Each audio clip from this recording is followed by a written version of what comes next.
Bagi Bapak Ibu semua, perkenalkan nama saya Agnes Monika Halawa. Saya mahasiswa Prodi Pascasarjana Pendidikan Agama Kristen di IAKM Manado. Dalam mata kuliah Pengembangan Kurikulum Teknologi dan Media yang diampu oleh dosen Profesor Dr. Beni Benilang, saya akan mempresentasikan tema memahami dan menjelaskan evaluasi kurikulum.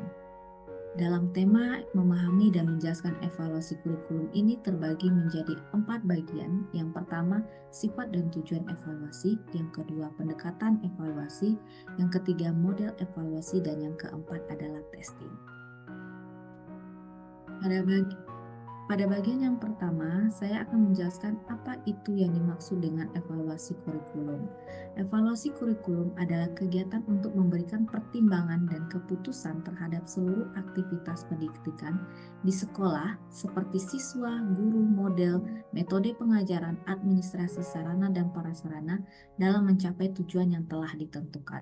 Selain itu, evaluasi kurikulum juga dapat dipahami sebagai serangkaian kegiatan terencana sistematis dalam mengumpulkan dan mengolah informasi, memberikan pertimbangan dalam pengambilan keputusan untuk menyempurnakan kurikulum. Jadi jelas bahwa evaluasi kurikulum itu memiliki peranan yang penting dalam menentukan kebijaksanaan pendidikan pada umumnya dan dalam pengambilan keputusan dalam kurikulum secara khusus. Sifat dari evaluasi kurikulum, terutama kurikulum pendidikan, adalah bersifat dinamis, yang artinya harus dapat berkembang dan beradaptasi dengan perubahan perkembangan ilmu pengetahuan, kebutuhan masyarakat, dan berinovasi dalam meningkatkan kualitas pendidikan. Ruang lingkup evaluasi kurikulum terdiri dari 3 tahap. Yang pertama, tahap evaluasi tujuan. Yang kedua, tahap evaluasi sistem. Dan yang ketiga, tahap evaluasi khusus. Evaluasi kurikulum memiliki 4 tujuan. Yang pertama adalah tujuan evaluasi kurikulum menyediakan informasi mengenai pengembangan dan pelaksanaan kurikulum sebagai masukan bagi pengambil keputusan, yang artinya evaluasi akan membantu para pengambil keputusan berdasarkan berbagai informasi mengenai kegiatan yang dilakukan dalam proses pengembangan kurikulum, pelaksanaan kurikulum, dan pelaksanaan evaluasi kurikulum. Tujuan evaluasi kurikulum yang kedua adalah menentukan tingkat keberhasilan dan kegagalan suatu kurikulum serta faktor-faktor yang berkontribusi dalam suatu lingkungan tertentu. Tujuan evaluasi kurikulum yang ketiga adalah mengembangkan berbagai alternatif pemecahan masalah yang dapat digunakan dalam upaya perbaikan kurikulum. Berarti evaluasi akan memberikan solusi tindakan yang akan dilakukan sebagai upaya perbaikan. Tujuan evaluasi kurikulum yang keempat adalah memahami dan menjelaskan karakteristik suatu kurikulum dan pelaksanaan suatu kurikulum. Artinya evaluasi akan memberikan pertimbangan mengenai keberhasilan atau kegagalan suatu kurikulum. Fungsi evaluasi kurikulum menurut Tyler itu terbagi atas 2. Yang pertama, menentukan aspek-aspek kurikulum yang harus diperbaiki. Yang kedua, hasil dari evaluasi adalah untuk memperbaiki kurikulum. Poin selanjutnya yang akan saya jelaskan adalah pendekatan model evaluasi kurikulum. Pendekatan model evaluasi kurikulum itu adalah cara pandang dalam mengevaluasi kurikulum. Menurut Peraturan Menteri Pendidikan dan Kebudayaan Republik Indonesia Nomor 159 Tahun 2014 tentang evaluasi kurikulum mengatakan bahwa pendekatan evaluasi kurikulum itu ada terbagi menjadi 2 pendekatan. Yang pertama, pendekatan kualitatif dan pendekatan kuantitatif. Pendekatan kualitatif atau yang disebut dengan humanistik naturalistik dan pendekatan kualitatif disebut dengan positivistik saintifik. Poin selanjutnya yang akan saya jelaskan adalah model dari evaluasi kurikulum. Model evaluasi kurikulum yang berdasarkan pada pendekatan positivistik saintifik itu terbagi menjadi 5 bagian. Model evaluasi kurikulum yang pertama berdasarkan pendekatan kualitatif yaitu model black box embryo, yang mana model evaluasi kurikulum ini diawali dari beberapa tulisan yang disampaikan oleh Tyler tentang pendidikan. Thailand menjelaskan bahwa asumsi dari model evaluasi kurikulum ini adalah kegiatan yang ditujukan untuk mengevaluasi tingkah laku peserta didik, yang evaluasi ini harus dilakukan pada tingkah laku awal peserta didik sebelum suatu pelaksanaan kurikulum serta pada saat telah melaksanakan kurikulum. Model evaluasi black box embrio ini terdiri dari 3 prosedur. Yang pertama, menentukan tujuan kurikulum yang akan dievaluasi.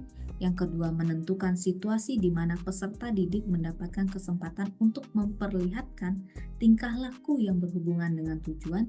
Yang ketiga, menentukan alat evaluasi yang akan digunakan untuk mengukur tingkah laku peserta didik. Evaluasi kurikulum yang kedua berdasarkan pada pendekatan kuantitatif adalah model diskrepansi Profus, yang mana diskrepansi ini berarti kesenjangan. Model evaluasi ini dikembangkan oleh Malcolm Profus yang merupakan model yang menunjukkan tentang gap implementasi program, sehingga evaluasi yang dilakukan oleh evaluator terhadap program dapat mengukur besarnya gap yang ada pada masing-masing komponen.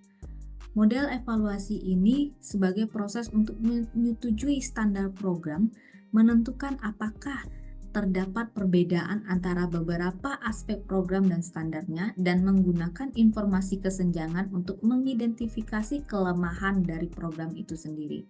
Evaluasi kesenjangan ini berfungsi untuk mengetahui tingkat kesesuaian antara standar atau kriteria yang sudah ditetapkan dengan penampilan aktual program yang bersangkutan. Ada 3 kegiatan yang dilakukan dalam model evaluasi diskrepansi Profus ini. Yang pertama itu adalah menetapkan standar program, yang kedua menentukan kesenjangan antar aspek-aspek hasil program dan standar baku pendidikan yang ditetapkan oleh pemerintah, yang ketiga dengan data dan kesenjangan yang didapat akan ditentukan salah satu yang diganti, hasil atau kinerja atau standar program itu sendiri.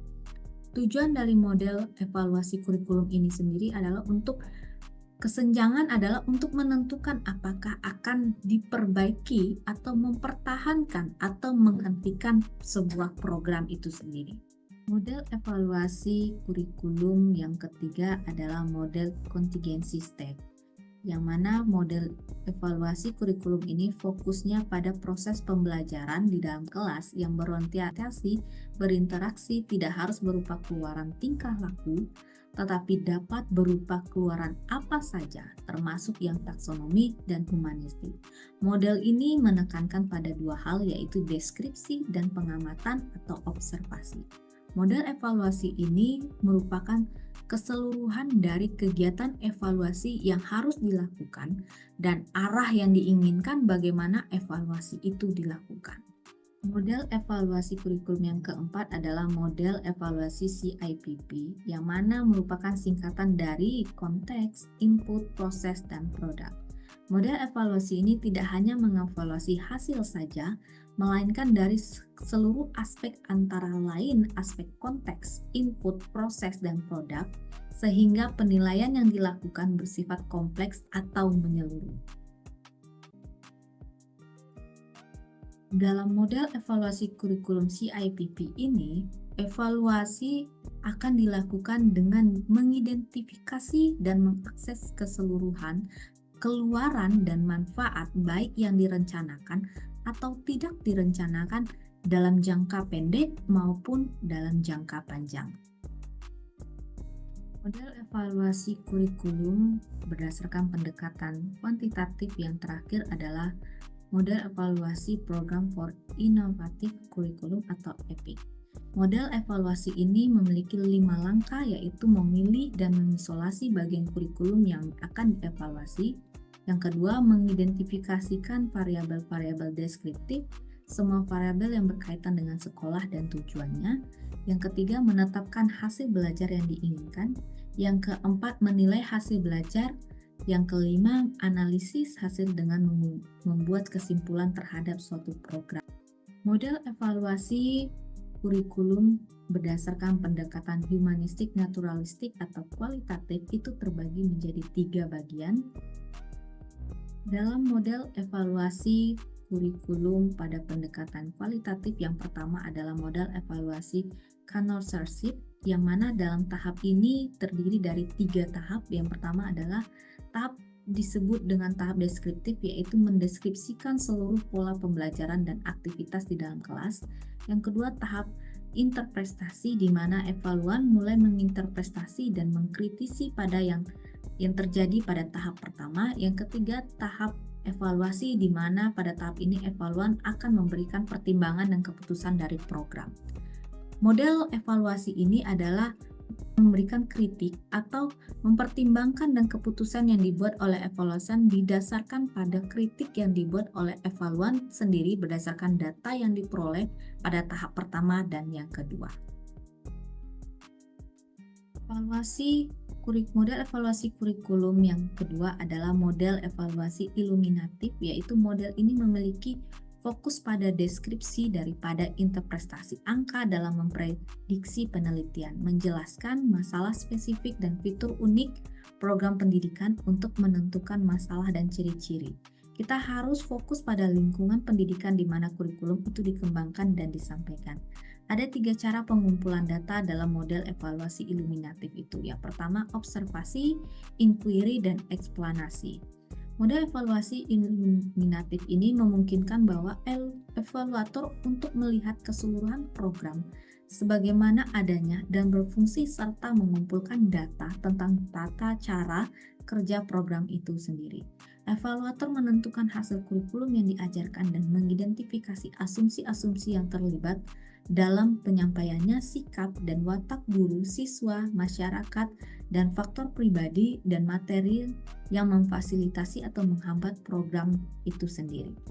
Evaluasi kurikulum dengan pendekatan kualitatif yang terakhir adalah model responsive STEM, yang mana dalam model ini menjelaskan ada 4 hal penting dalam evaluasi kurikulum. Yang pertama, harus memperhatikan isu-isu pendidikan yang berangkat dari tujuan dan hipotesis. Yang kedua, adanya pengamatan dan partisipasi baik langsung maupun tidak langsung terhadap kurikulum yang dievaluasi. Yang ketiga, adanya standar nilai yang berbeda dari varian grup yang terlibat atau tidak hanya orang-orang dari staf pengajar.